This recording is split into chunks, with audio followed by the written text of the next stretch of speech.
Et j'ouvre Gerot Kodesh, chaque fois Chabad. Maintenant, combien il y a de livres de Gerot Kodesh? Voilà, beaucoup, minimum de 20, 30, je sais pas. J'ouvre Gerot Kodesh. Il y avait une lettre là-bas adressée au Shalia, le Rav Edri. Donc c'est un français a priori. Le Rav Edri, qui était émissaire du Rabbi à En Karem, où j'étais donc en Shlichut. Et le Rabbi lui répondait: je sais que la Shlichut là-bas est très difficile, mais il faut absolument rester encore, parce que là-bas, il faut absolument dévoiler la Pnimut Torah, et c'est pas une Shlichut habituelle. C'est vraiment la Pnimut Torah, c'est-à-dire l'intériorité de la Torah, la Kabbalah, la Chassidut. Et je suis resté encore 3 ans. Donc, en tout 10 ans, pour vous dire. Ça, c'est le Rabbi. Le Rabbi change notre vie, pas sur un jour, sur 2 jours, sur des années. Voilà. C'est des grands tournants, comme par exemple le fait d'enseigner aux femmes. Je vous le dis pour vous dire combien le Rabbi influence notre vie au quotidien. Moi, j'étais dans ce milieu de la Kabbalah, forcément, j'enseignais pas aux femmes, ça n'a rien à voir, la Kabbalah, les femmes. Mais il y avait des femmes qui étaient intéressées et qui voulaient que je leur donne des cours.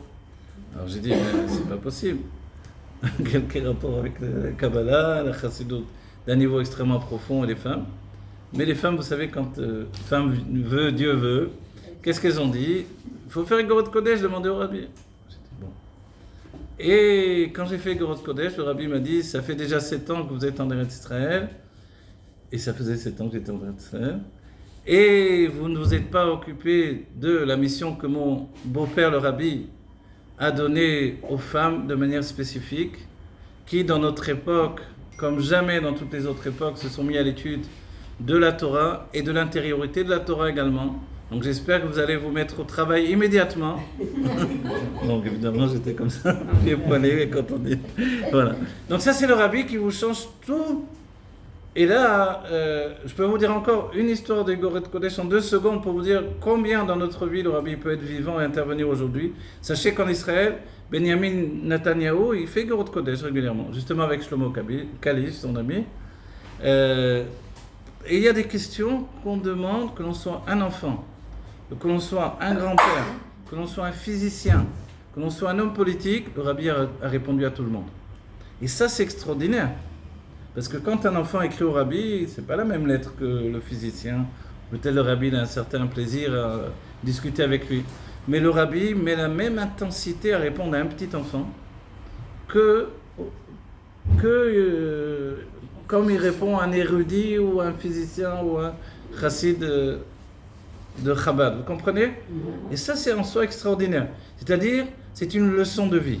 La leçon de vie de la Chassidut, c'est l'âme qui prime sur tout.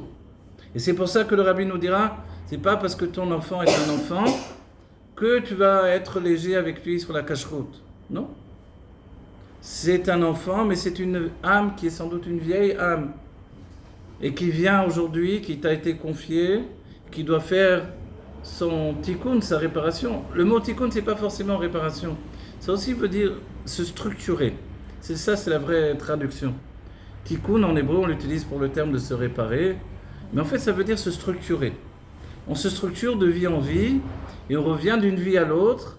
Et je vais rajouter un autre élément, c'est que les kabbalistes, puisqu'on a parlé un petit peu de Kabbalah, posent une grande question: est-ce que les femmes se réincarnent? Et la réponse, on la retrouve dans les écrits de l'Admour HaZaken, parce que l'Admour HaZaken nous dit que, dans les Chod Talmud Torah, les lois de l'étude de la Torah, il nous dit que un juif doit se réincarner de siècle en siècle pour étudier toute la Torah et faire tous les commandements de Dieu, toutes les mitzvot. Donc de là, la question des sages, est-ce que les femmes se réincarnent ou non? Alors, la réponse en fait... Non, vous avez raison, on pourrait attester qu'il y a des réincarnations. Pour tout connaître, il faut passer par tous les stades. Voilà. On pourrait attester qu'il y a effectivement des cas où on a vu des femmes qui racontaient peut-être leur vie antérieure ou des petites filles. Ça arrive des choses comme ça, voilà. Surtout dans nos époques, on aime bien traîner dans les histoires de l'Inde et des choses, etc. Et où des gens à notre époque se sont vus accorder le fait de dévoiler leur réincarnation. Ok. Mais en fait, la réponse elle est simple. Elle est étonnante à la fois. C'est que la femme ne revient pas pour elle, mais elle revient pour son mari. elle revient pour élever l'âme de son mari. Les enfants, non? Voilà. Et en fait, pourquoi elle ne viendrait pas pour elle? Mais en élevant les enfants, elle élève l'âme de son mari, vous voyez? Parce que les enfants, ce sont les sentiments du mari qui sont déjà corporisés dans des enfants, en fait. Oui. Pour comprendre ça, il faut savoir que dès la première union du mariage, l'homme donne son âme dans la femme, et dès que la femme reçoit l'âme de l'homme, elle possède également l'inconscient du mari. Et ensuite, quand elle possède l'âme du mari, en fait, elle possède également un réservoir d'âme, duquel vont venir tous les enfants qui vont naître. Vous voyez? C'est pour ça qu'on dit que la première union, quand la femme n'a jamais connu d'homme auparavant, ce qui est le mieux, alors elle ne donne pas d'enfant. Pourquoi elle ne donne pas d'enfant? Parce qu'elle transforme la femme en réservoir, entre guillemets. Non, c'est un côté... en réservoir d'âme, voilà, ça c'est plus joli. En réservoir d'âme, voilà. En hébreu, on dira en kéli, en réceptacle. Voilà. En réceptacle spirituel de l'âme de son mari. Parce qu'on dit que la femme va donner une seule force à l'homme, ça s'appelle la malchout, c'est-à-dire la faculté de se concrétiser dans la réalité. Et l'homme va donner à sa femme ses sentiments. 6 mesures de sentiments. Donc vous voyez? Et puis après, la seconde union va permettre d'enfanter les enfants qui vont venir, qui vont sortir du réservoir d'âme les uns après les autres. Bon, mais c'était un petit peu de Kabbalah en chemin.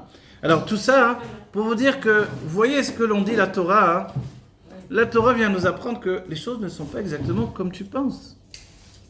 Comme par exemple, ce Shabbat, on a étudié que, en réalité, ce que nous dit le Rabbi, la femme ne se couvre pas les cheveux pour cacher ses cheveux, mais pour préserver la sainteté de ses cheveux. Vous voyez? Et il rapporte le Zohar, qui est la vraie raison, en fait. Non, c'est très important. Vous savez pourquoi? Parce que, comme la femme...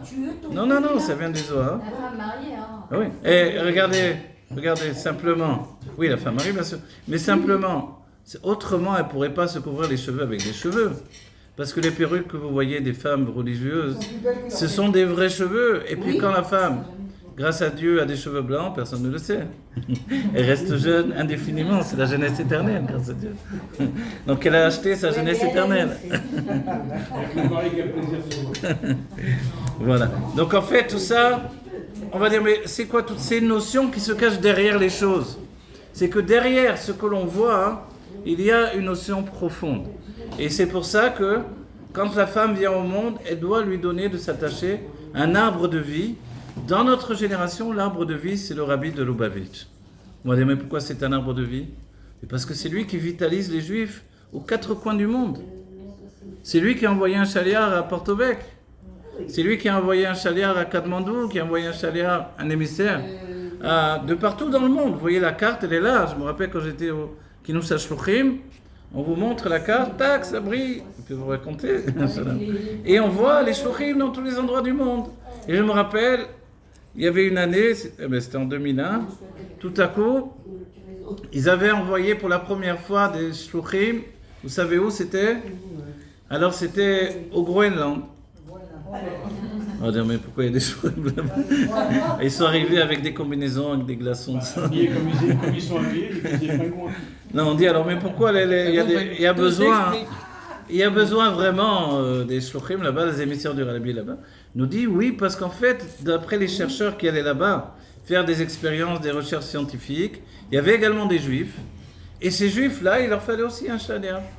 Et du coup, il y avait des shluchim. Et alors, là, je me rappelle que le shaliar est venu parler, il a expliqué comme quoi, quand sa femme devait aller au mikvé, elle n'allait forcément pas se tremper dans l'eau glacée du Groenland, au risque que ça soit le dernier bain rituel. C'est pas de quel écart quand même. Voilà. Ah oui, ça commence. Alors, en fait, elle prenait l'hélicoptère pour aller jusqu'à un endroit où il y avait un mikvé, donc bien plus loin en fait. Mais c'était, vous voyez, pour vous dire, cet endroit du monde, il n'était pas encore éclairé par ce qui s'appelle le Bet Rabbad. Aujourd'hui, c'est Gimel Tammuz. Je vous ai dit, il y a des années, j'ai pleuré pour le premier Gimel Tammuz. Ok, c'est humain, etc. Mais on a dit, toi, tu ne dois pas aller d'après les sensations. C'est toute la Chassidut Rabbad. Le Rabbi Rachab, lorsqu'il devait quitter ce monde, à son chevet, il y avait son fils, le Rabbi Raï.